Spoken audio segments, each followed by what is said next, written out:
আগামী বছর পবিত্র হজ পালন করতে সরকারি ব্যবস্থাপনায় ৫,০৫,৬৪৮ টাকা জনপ্রতি খরচ হবে বলে জানিয়েছেন ধর্মমন্ত্রী কাজী শাহ মোফাজ্জল হোসেন কায়কোবাদ। তিনি আজ সচিবালয়ে পবিত্র হজ ২০২৭-এর প্যাকেজ সংক্রান্ত সংবাদ সম্মেলনে এ তথ্য জানান। সরকারি মাধ্যমে দুটি প্যাকেজ নির্ধারণের কথা জানিয়ে ধর্মমন্ত্রী বলেন, এর মধ্যে হজ প্যাকেজ ১-এর খরচ ধরা হয়েছে ৬,১৫,২৬৩ টাকা ও হজ প্যাকেজ ২-এর খরচ ধরা হয়েছে ৫,০৫,৬৪৮ টাকা। বিস্তারিত শেখ আলীর রিপোর্টে।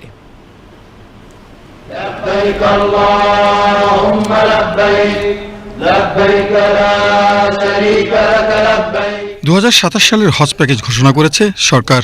সরকারি ও বেসরকারি ব্যবস্থাপনায় ৩টি হজ প্যাকেজ রাখা হয়েছে। এর মধ্যে সরকারি ব্যবস্থাপনায় ২টি এবং বেসরকারি ব্যবস্থাপনায় 1টি সাধারণ হজ প্যাকেজ।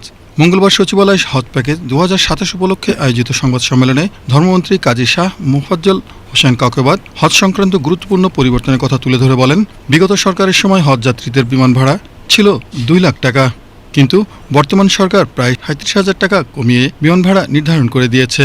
বিমান ভাড়ার ইতিহাস পর্যালোচনা করলে দেখা যায়, অতীত প্রধানমন্ত্রী শেখ হাসিনা হজ ফ্লাইটে বিমান ভাড়া কিভাবে বাড়ানো যায় সেই চেষ্টা চালিয়ে গেছে।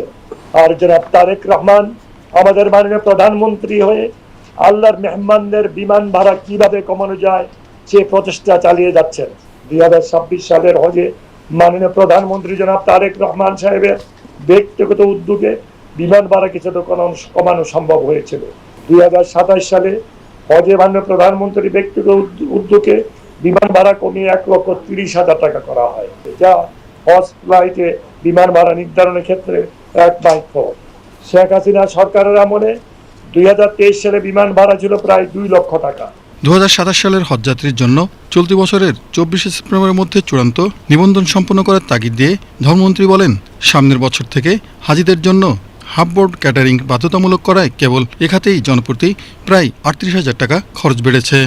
সৌদি সরকার এবার বাধ্যতামূলক করেছে খাবার ওনারা সরবরাহ করবে। এখানে দুটো জিনিস বাড়তেছে, একটা হলো খাবারের জন্য বাড়তেছে ৩৯,৫০৮ টাকা, আর সার্ভিস চার্জ ২৩,২৪০ টাকা, আর মুদ্রা বিনিময় হারে বেড়েছে ৩,৮২৬ টাকা। এই বছর সরকারি মাধ্যমে আমরা দুটি হজ প্যাকেজ নির্ধারণ করেছি, যথা হজ প্যাকেজ ১ ও হজ প্যাকেজ ২ সাশ্রয়ী। বেসরকারি তথা হজ এজেন্সির মাধ্যমে হজ যাত্রীদের জন্য বেসরকারি মাধ্যমে সাধারণ হজ প্যাকেজ নামে একটি প্যাকেজ নির্ধারণ করা হয়েছে।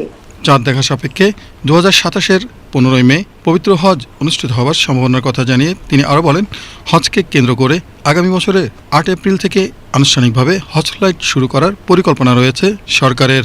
২০২৭ সালের হজের নিবন্ধন ২৪ সেপ্টেম্বর ২০২৬ তারিখে শেষ হবে। এই হজ সিস্টেমে প্যাকেজ নির্বাচন করে ৩.৫ লক্ষ টাকা জমা দিয়ে প্রাথমিক নিবন্ধন প্যাকেজের সমুদয় টাকা জমা দিয়ে চূড়ান্ত নিবেদন করা যাবে। Sheikh Ali, BTV news.